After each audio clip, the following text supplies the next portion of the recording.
दिल्ली में आम आदमी पार्टी की तीसरी सरकार में कैबिनेट मंत्री जो 1 दर्जन से ज्यादा इस समय विभाग हैंडल कर रही हैं, बखूबी कर रही हैं। हमारे साथ हैं अतिशी, या यूं कहूं अतिशी, स्वागत है आपका आम आदमी पार्टी की एकमात्र महिला मंत्री। Thank you. क्या है आज नाश्ते में, आप बताइए। आज लग तो काफ़ी कुछ रहा है नाश्ते में। ब्लैक कॉफ़ी से शुरुआत हुई है, यहाँ पे कुछ हेल्दी खाना भी पड़ा है जहाँ पे फल वल हैं, लेकिन दिल्ली वालों की पसंद तला हुआ नाश्ता भी है, पकौड़े हैं पनीर के। सो आई थिंक सारा हेल्दी और अनहेल्दी के मिक्स के साथ हम शुरुआत करेंगे। अतिशी, आपकी बहुत बड़ी भूमिका रही है हाल ही में आम आदमी पार्टी और कांग्रेस की लगातार हो रही बैठकों में, और नंबर्स भी आ गए हैं। तो हम क्या कहें कि जिनका आप अभी तक विरोध करते थे अब उनके साथ आ गए हैं, ऐसा क्यों? देखिए, किसी भी पॉलिटिक्स में इतिहास में आप कभी भी पॉलिटिक्स देखने जाइएगा तो कभी भी किसी देश की राजनीति, किसी राज्य की राजनीति जो करंट देश की परिस्थितियां हैं उससे जुड़ी हुई होती है। बिल्कुल हमने कांग्रेस का विरोध किया है। अगर कोई भी पार्टी, चाहे वो कांग्रेस हो चाहे वो बीजेपी हो, किसी प्रकार का गलत काम करेगी तो हम आज भी विरोध करेंगे। लेकिन आज देश के सामने एक बहुत विकट परिस्थिति खड़ी हुई है। पिछले 10 साल से भारतीय जनता पार्टी की सरकार है, लेकिन ये सरकार कई मायनों में आज तक इस देश के इतिहास में आई हुई सारी सरकारों से अलग है, क्योंकि वो सिर्फ नीतियां अपनी नहीं लेके आई है, वो एक एक करके सारे लोकतांत्रिक ढांचों को खत्म कर रही। तो आज जो चुनाव हो रहा है 2024 का, ये किसी पार्टी को चुनने या किसी पार्टी को हराने के लिए नहीं हो रहा, ये इस देश के संविधान को बचाने के लिए हो रहा है। आज आप देखिए जिस तरह से सेंट्रल एजेंसीज का उपयोग अपनी विपक्ष को खत्म करने के लिए किया जा रहा है, ये इस देश के इतिहास में कभी नहीं हुआ। देश में एकमात्र कानून है prevention of money laundering act, जिसमें आपको बेल मिलना लगभग असंभव है।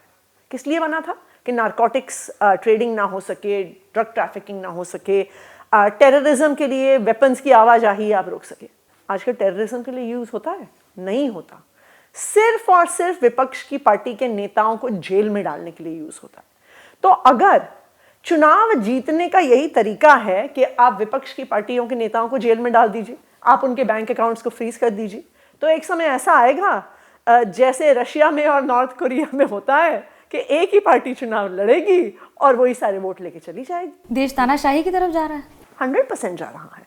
अब ये देखिए कि भारत में फ्री एंड फेयर इलेक्शंस कराने के लिए एक सेंट्रल इलेक्शन कमीशन सबसे महत्वपूर्ण संस्था रही है, एक न्यूट्रल सेंट्रल इलेक्शन कमीशन। फिर क्यों केंद्र सरकार एक कानून लेके आती है कि सीईसी के सिलेक्शन में, जहां पे पहले prime minister, leader of opposition और सीजेआई होते थे, हम सीजेआई को रिप्लेस कर देंगे, सरकार के एक मंत्री द्वारा रिप्लेस कर देंगे। इसका मतलब आप सेंट्रल इलेक्शन कमीशन की न्यूट्रलिटी खत्म करने की कोशिश कर रहे हैं। ये हमने 75 साल में भारत में नहीं देखा है। क्यों? क्योंकि भारत की डेमोक्रेटिक इंस्टीट्यूशन स्ट्रांग है, लेकिन आज इन्हीं इंस्टीट्यूशंस को खतरा हो रहा है। ये देश के लिए चिंता की बात एक ये और भी होती है, क्योंकि बार बार समन आता है मुख्यमंत्री अरविंद केजरीवाल को, और ऐसा होता है कि वो समन के बाद जाते नहीं हैं। कारण क्या है? क्या डर रहे हैं या एक स्ट्रैटेजी है इसके पीछे? देखिए, सबसे पहले तो समन की लीगैलिटी पे सवाल है। हर बार जब समन आया है उसका जवाब दिया गया है, मुख्यमंत्री द्वारा दिया गया है, उनके वकीलों द्वारा दिया गया है। ये हमने बार बार कहा है कि ये समन इल्लीगल है। आज तक हमारी किसी भी चिट्ठी का जवाब ईडी से नहीं आया। उनसे चलिए कोई जवाब नहीं आया, वो बार बार समन भेजते रहे। हम बार बार पूछते रहे कि बताइए ये लीगल कैसे है।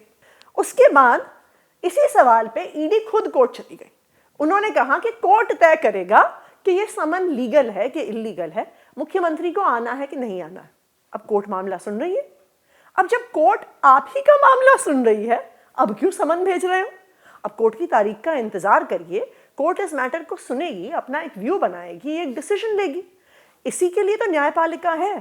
अब आपको कोर्ट का भी सम्मान नहीं करना, आप इलेक्शन कमीशन का तो सम्मान करते नहीं है, आप विपक्ष का सम्मान करते नहीं है, आप सबको जेल डालने की कोशिश कर रहे हैं, अब आप कोर्ट का भी सम्मान नहीं कर रहे हैं।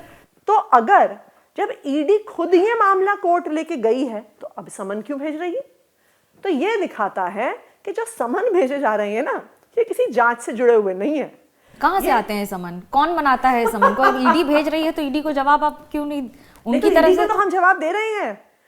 ईडी खुद कोर्ट गई है, देखिए, ये आप भी जानते हैं, हम भी जानते हैं कि ये समन एक्चुअली ईडी के ऑफिस में नहीं बन रहा है, ये समन भाजपा के मुख्यालय में बन रहा है।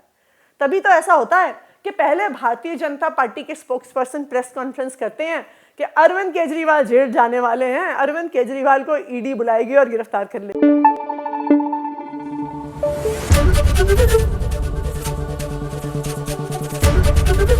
एबीपी न्यूज आपको रखे आगे।